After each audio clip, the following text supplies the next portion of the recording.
Bom dia, irmãos. Nós vamos para mais um PGM nesta semana e a nossa expectativa e oração é para que você tenha um bom PGM, né? Um abençoador tempo de PGM com os seus liderados, ok?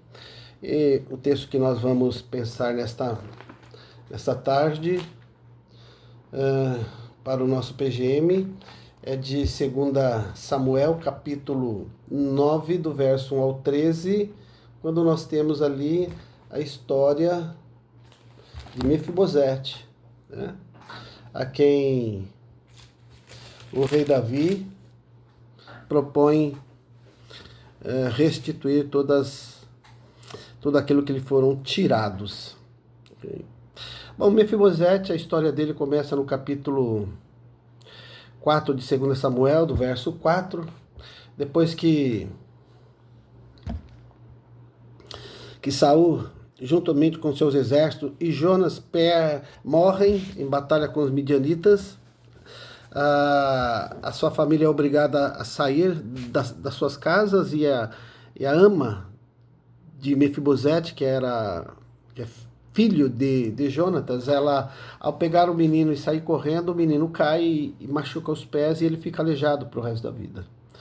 Bom, e dentro desse tempo eles vão para Lodebar.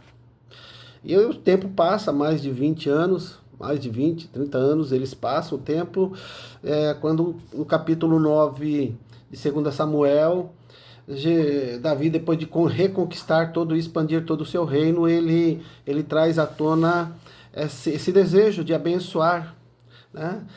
Fazer com que a promessa que ele fez a Jonas possa se concluir. Ele pergunta se haveria dentro do reino algum descendente de Saul ainda que ele pudesse manter sua lealdade. E Ziba, um dos comandantes de Saul, diz que haveria sim, e o nome dessa pessoa é Mefibosete, filho de Jonatas, mas que era aleijado e que estava na cidade de Lodebar.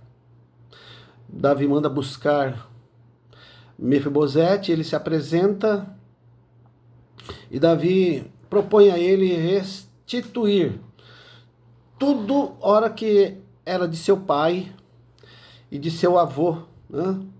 Bens, terras, e mais ainda que Mefibosete, teria a possibilidade de sentar à mesa do rei como filho, né, o resto de suas vidas. Ok? É dentro desse contexto que a gente vai ver uma relação muito parecida com o que Deus propõe a nossas vidas, como filhos de Deus. O que nós olhamos para esse texto, a primeira coisa que nós vemos é uma atitude de Davi de fazer justiça, né? E uma justiça que ela não procura saber se Mefibosete era bom ou se era ruim, se estava certo ou se estava errado, se era criminoso ou não. O que ele queria fazer é que toda a lealdade de Deus fosse manifestada sobre a vida de Mefibosete. Isso a gente começa a perceber que nesse ato de justiça há também a manifestação da graça, que não olha para o pecado, mas olha para o indivíduo, com o intuito de perdoar o indivíduo e de restaurar a vida do indivíduo. Também ele faz uma menção sobre lealdade, e lealdade tem a ver com essa coisa que nós chamamos de ser fiel, né? Isso é interessante porque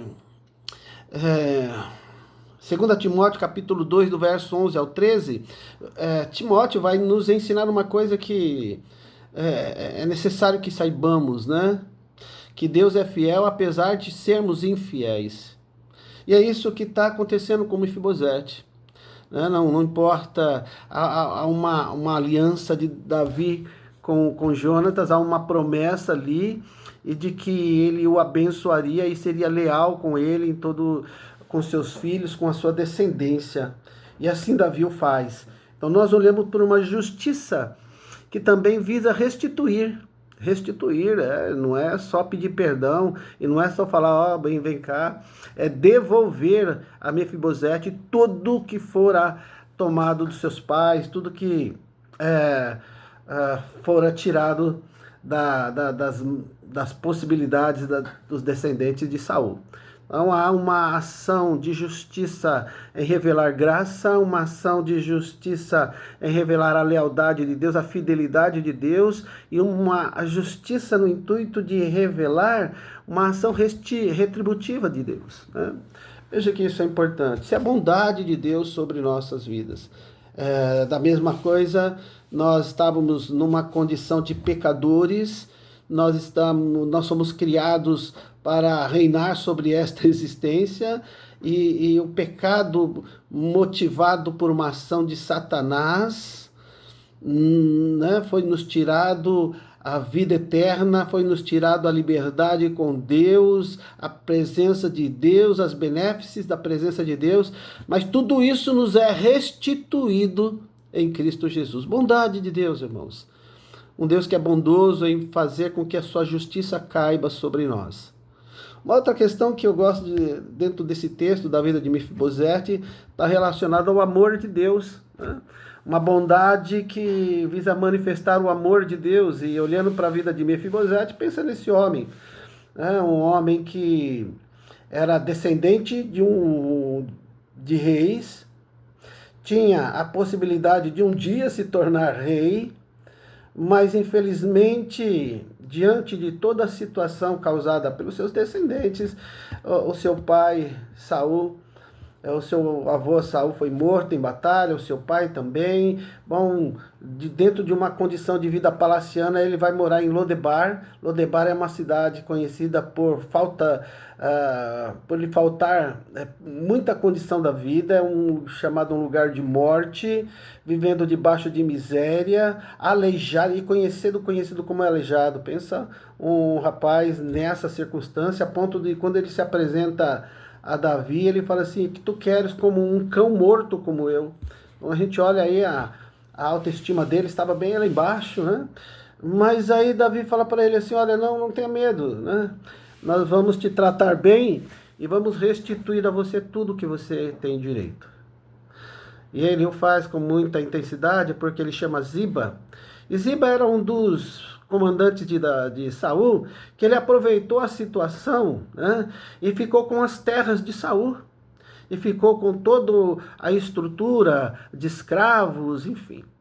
E ele se apropriou de tudo isso, visando os bens, os lucros durante muito tempo. Então Davi chama ele e fala assim, olha, ô Ziba, eu estou restituindo a ele todas as terras de Saul, todas as propriedades, e tem mais. Você e tua família e todos os teus empregados vão servir a Mefibosete. Veja, irmãos, é um Deus que é um homem que Deus tira do lugar de morte, é um homem que que Davi restaura a aliança, ou seja, a lealdade de Deus ali presente, ministra, né, com muito amor, no sentido de restituir a ele o que lhe era de direito, e ainda lhe coloca numa posição de cabeça e não de cauda, né? Isso é importante a gente saber. Esse é o amor de Deus, irmãos, que nos tira do lixo, da sarjeta da vida espiritual. Ele nos tira das trevas, e ele nos tira do reino das trevas e nos leva para o reino do Filho do seu amor. Isso é amor de Deus, isso só acontece porque Deus tem nos amado, e nos amado com amor eterno também. Estávamos lá, segundo Paulo, mortos, né, e destituídos de toda a graça de Deus e de toda a glória de Deus por causa dos nossos pecados. Mas ele veio e paga os nossos pecados e restitui o nosso direito de filhos. Aí nós se tornamos tão somente herdeiros e co-herdeiros de Cristo Jesus, de tudo que Jesus tem. Okay? Veja se não é um Deus que nos ama. É um Deus que, na sua grandeza, poderia nos destruir e construir uma nova raça. Ele não, ele vem e nos transforma de escravos, de aleijados, de inúteis, em filhos de Deus, e nos dá a honra de sentar à sua mesa. E ninguém mais sabe sobre sentar-se à mesa do que o próprio Davi, né? Porque Davi, ele vai nos ensinar alguma coisa muito interessante sobre essa questão da mesa, é no Salmo 23.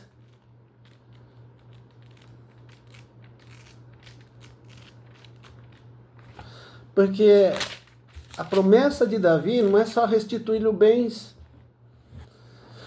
A promessa de Davi é também restituir um lugar na mesa.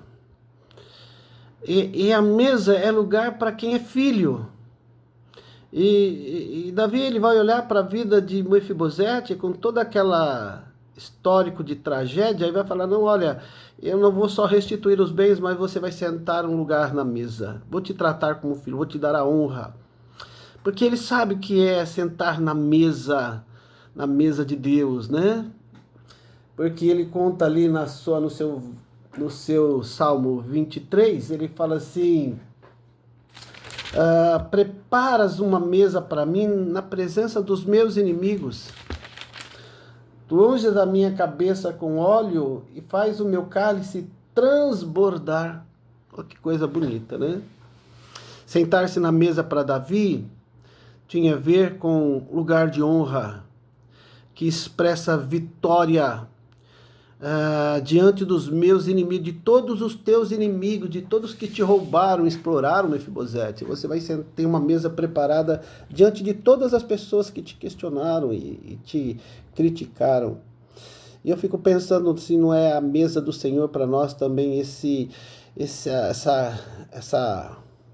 restituição abençoada, né? Porque nós estávamos na sarjeta da vida espiritual, mortos, distante de Deus, inimigo de Deus, e os mundos nos viam assim, porém hoje, em Cristo Jesus, nós estamos assentados à mesa com o Senhor e desfrutando do melhor do que ela tem, né?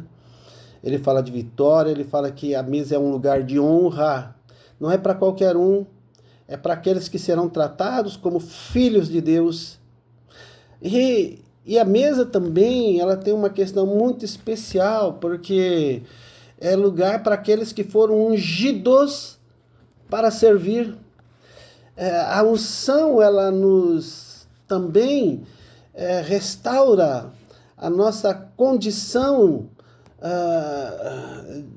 de pessoa escolhida para viver para a glória do nosso Deus. É a nossa identidade que é restaurada à medida que nós somos ungidos. Nós somos ungidos, nós somos escolhidos e preparados para vivenciar uma missão que Deus tem para cada um de nós. E este nos qualifica a sentar-se na mesa do nosso Deus como filho, como um bom soldado na mesa do seu grande general, ok?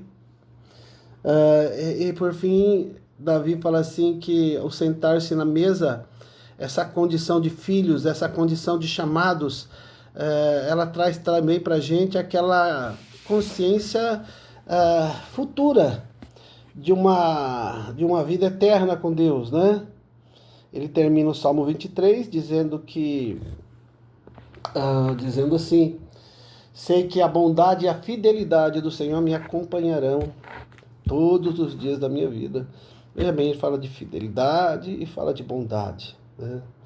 Olhando por uma perspectiva escatológica, tratando para a gente a ideia de que lá na frente, né, o Senhor